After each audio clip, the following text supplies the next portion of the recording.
Hello, Narnach here. Welcome back to Path of Exile. Today we're gonna run another map that we have to catch up on, and that is the beach. It's the second tier map from the bottom left.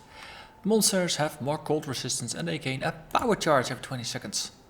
And just to spice things up a little bit, we're not gonna do Beyond, we're gonna do Invasion instead. So we get an additional invasion boss on the map to make it slightly more interesting. Go the lower tier maps. Oh, prophecy triggered as well. 4 feral exiles. You will slay the rogue exiles. So that's gonna be 4 extra. Like these. Zachary Demarais. You are number 1. And then only 3 more remained.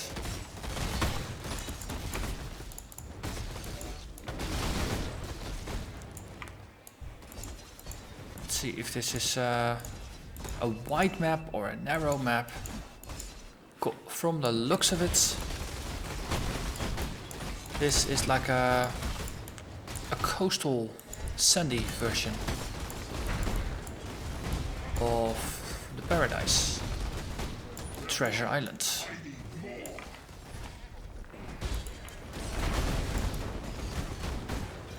Okay. Lots of stuff happening. Because of course there is a swine over there. That makes sense. Usually they do get a bit more mobs in than usual.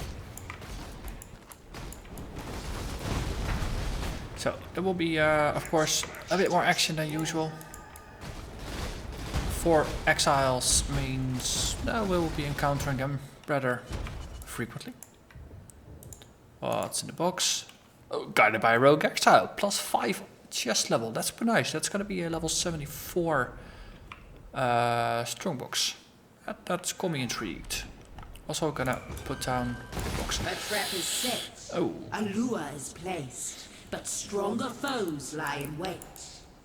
So we got upgraded monster difficulty in exchange for better rewards. That was fun.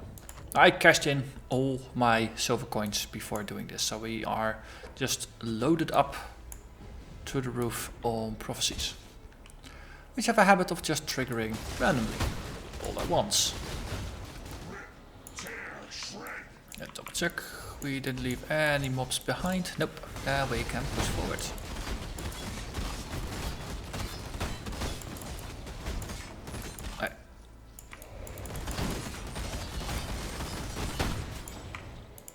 Definitely has a bit of a different feel to it than some of the other areas of the game. It's an interesting mix of sceneries. No, we have seen water before. Don't consciously remember sand, but it might have been somewhere as well.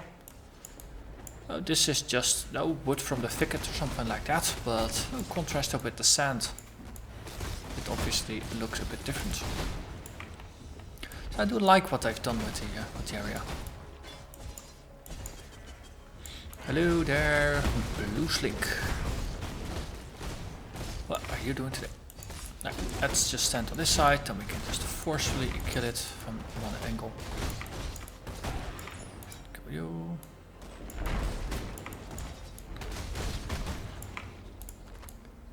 Wait.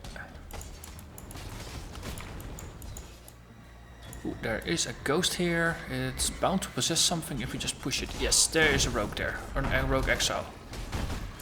That works. It possessed. No, it didn't possess you. Oh, there was a rare in there. Okay. Cool. Augustina, you are hereby sentenced to death. Goodbye. And so is the empty space in my inventory. Sentenced to death. Or at least to not be around for a very long time. Luckily, we have empty space in our stash, and it's really easy to empty our pockets.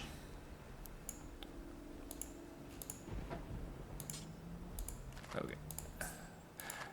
Pick up all the loot. You know what? I'm drowning in resistance flasks. I'm just not gonna bother with them.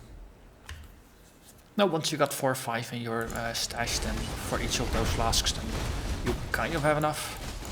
Hello there, Aura.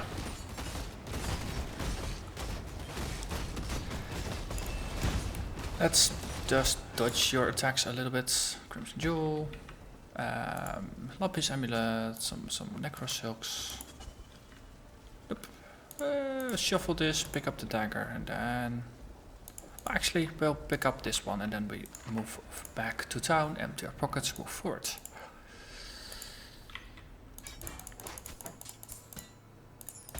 Oh. It's a bit of work just going up and down to town every... well, what feels like every 2 battles now, but the end result is that a single map run will net you somewhere between 5 and 10 orbs of augmentation if you just ID the rares and sell them to a vendor. So that's a pretty decent way to just make some low level currency. And of course, no orbs of augmentation, transmutation, you will use them in master crafting and just improving your gear. So, I think it's worth it. And especially once you get Elrion to level 6, then you can trade with him 32 orbs of transmutation for these lovely jeweler orbs. I think it's 32 for 20.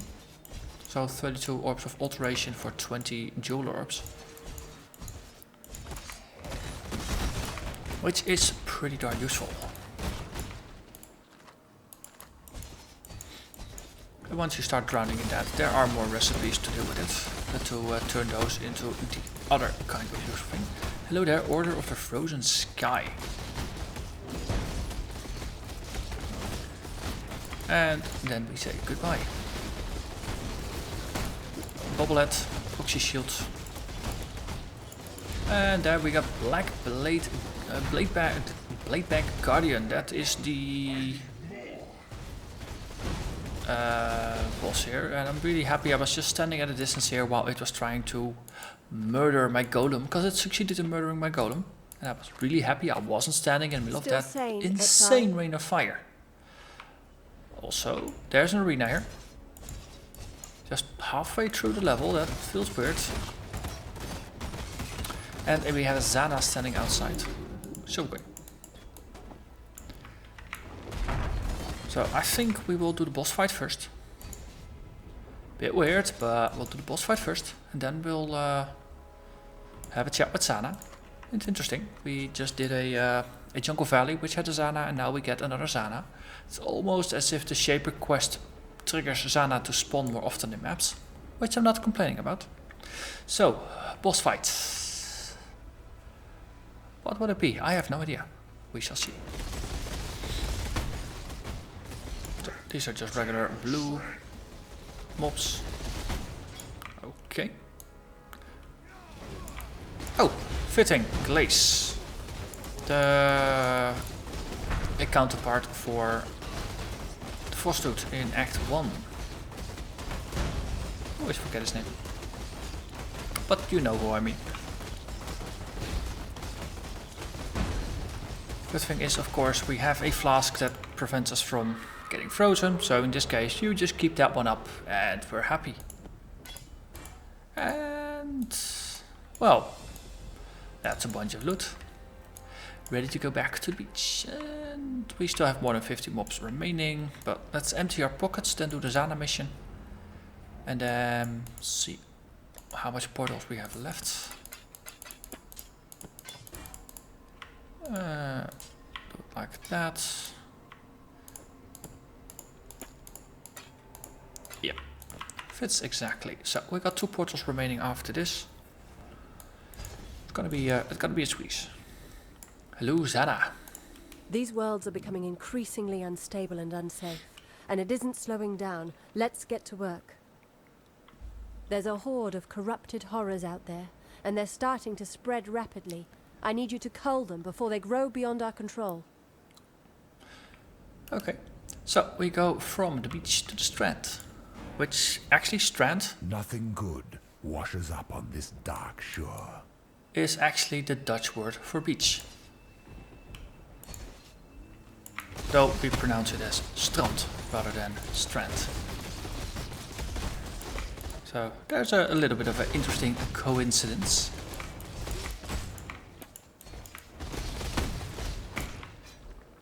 Okay, level 70, that makes this a tier 3 spawn, up from a tier 2.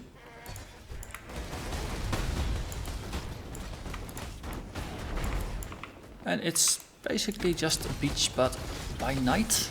And then there's rocks to the side rather than trees. So what's the mod? Shocking ground, we spotted that. Mobs have lightning resistance and they deal lightning damage. So that's all fitting actually. That's thematically appropriate. If you're gonna go for lightning, just rock it. Okay. I do see a whole bunch of corrupted mobs on the map. Just making sure that we cleared everything. Right. Corrupted bone lords. So we got a crashing brine in here. I figured let's just keep all the mobs to one side. Also they have been ghost touched.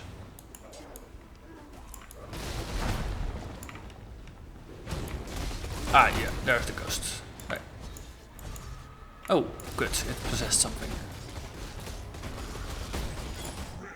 And instantly we get results. Excellent.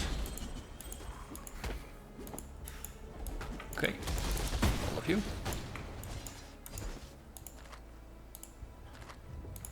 So, how are we doing? Okay, I'm just gonna ignore rares now, unless they are jewelry, because those are nice and compact to take along.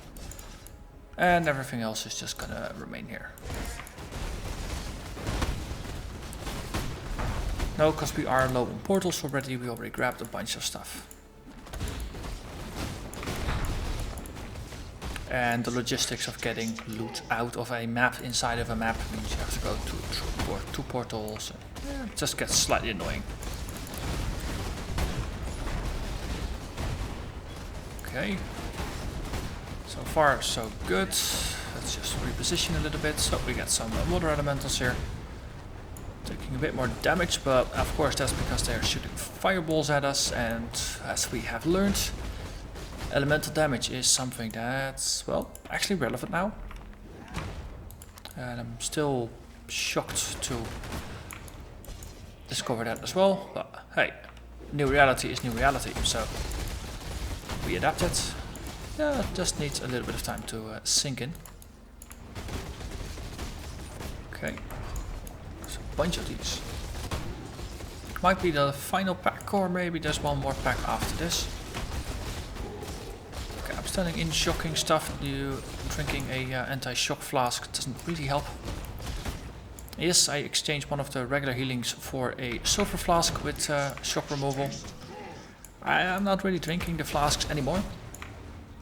So having one panic heal that actually has instant healing on it was good enough. The previous healing flask I had there, it actually removed poison, and the sulfur flask removed shocking, and seems slightly more relevant.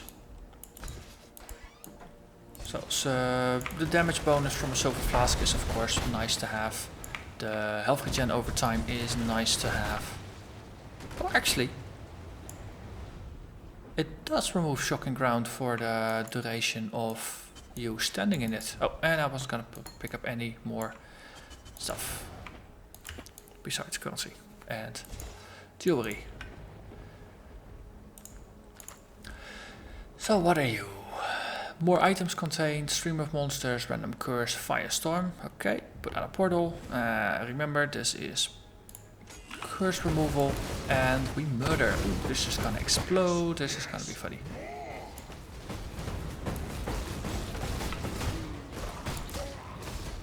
So not being able to get shock removal at a whim is more important, definitely more important than poison removal, because poison is not that frequent, and because we are very strong on life regen and life leech, poison is going to have less of an impact on us. It's similar to burning in that regard. So we can deal with it.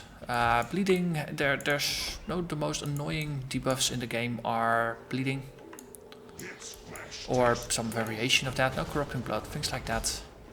So that you want to be able to remove, because otherwise you're just gonna die in some of the nastier situations. But Ah, poison. I don't think I've ever had enough poison on me to feel dangerous.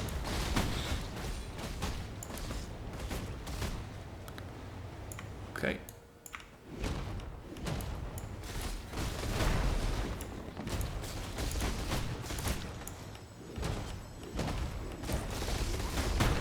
Swoosh, swoosh.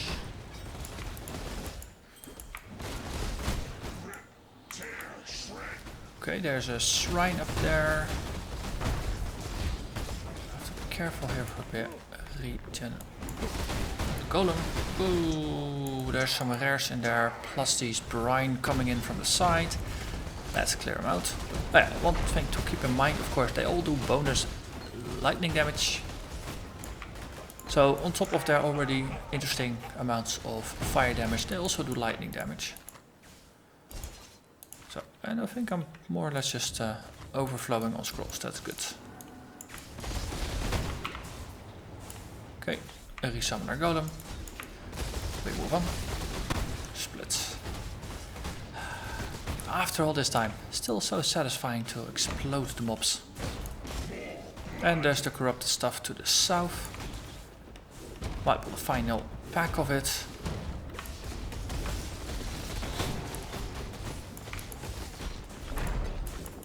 Golem, or not a golem, just a zombie.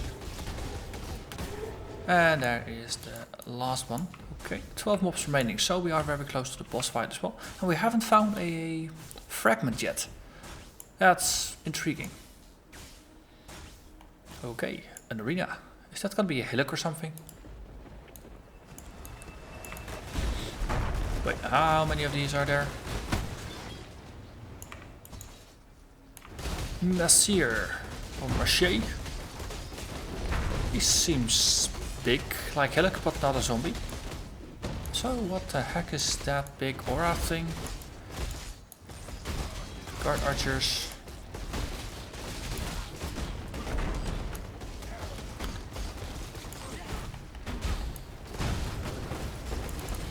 Master of the Blade. Interesting.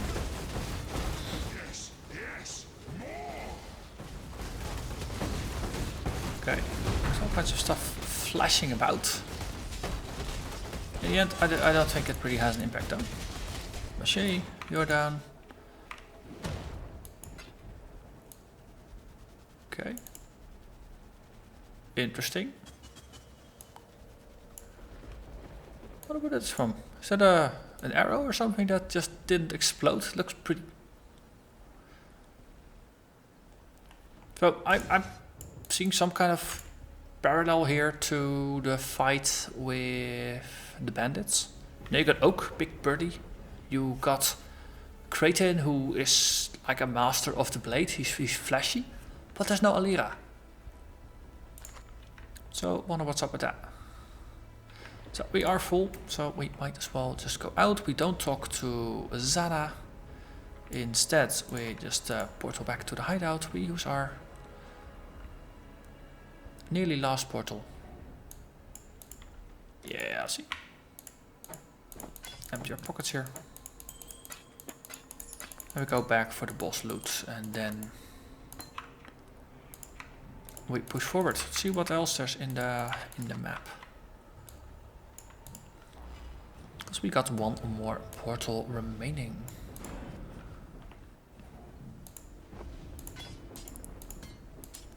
So much loot all in one place. Are we full yet? Yes, we are. Too bad about the bone armor. Truly too bad about it. I think we're on the brink of a breakthrough. See now some kind of therapist. This might be. Alright, we are in a area with cold resist and power charges. And oh yeah, some rogue exiles. So this is a bit of a spark range. But pretty dead one. So how often can you trigger? In a faraway dream, 4 souls far from home prepare to fight to the death. How often can it trigger Immortal Call? It was active quite a bit. Nothing interesting dropped, which is good. Means we don't have to backtrack. Okay, we have 11 mobs remaining. That's like one spawn. So I'm declaring this map cleared. Well, that was 2 maps yet again. The beach and the strand. No fragments, but that's okay. I don't have to get them every time. It keeps things interesting. But as always, I'm gonna thank you very much for watching. And I'll see you again next time. Bye bye.